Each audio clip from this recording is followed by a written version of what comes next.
Dick Patterson.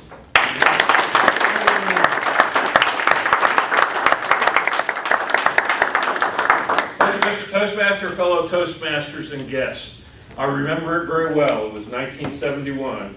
I was invited to go to a bar, and the bar was on Roosevelt. The bar's name was Hank's Doghouse. Has sort of a red background, if you recall, and I was sitting there as a guest at a high noon Toastmasters meeting. And at the end of the program, someone called and asked me a question about what I thought of the meeting. I stood up, and I don't remember what I said, but I do remember one thing. I took my cloth napkin, and while I was speaking, I tied it around the top of my chair. And then when I sat down, I looked for my napkin, and I realized I had left it at the top of the chair. I was so nervous. I think Roy Rainey and I joined about the same time, and I have to tell you, it was a wow factor experience.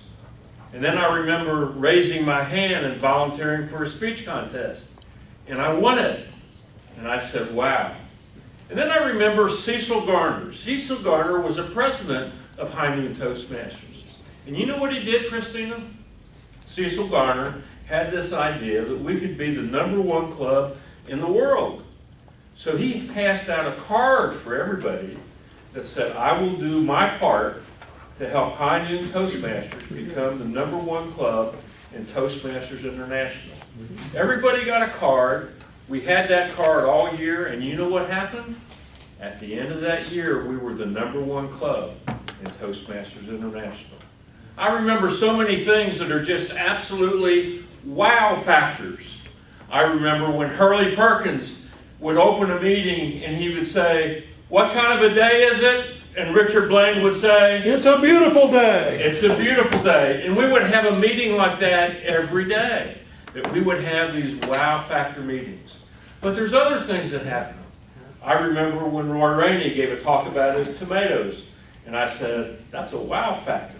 I remember when Suzanne gave a talk recently about her pole dancing efforts. And I think, well, that's a wow factor. And then I remember some of the people in our club, like Tom Moo, who have joined, and other people who have joined Vanu, who have joined for the purpose of improving their talks, and improving their speaking ability, and improving their listening ability.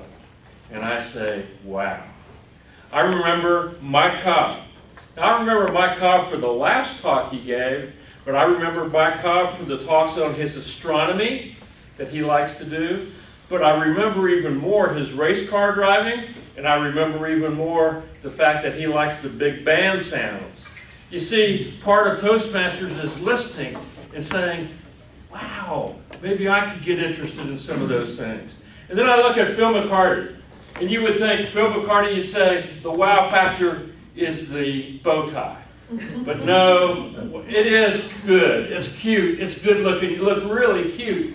But what I remember is when he gave that talk about his father and the intimacy that he had with his father and how he wanted to honor his father's memory.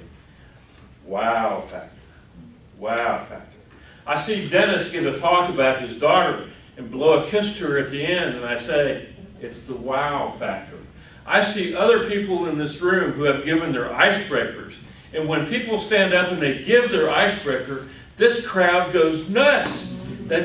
People have never had an applause like that before. And all of a sudden you stand and you say, wow, maybe my views are important. And then what happens? You get a table topic.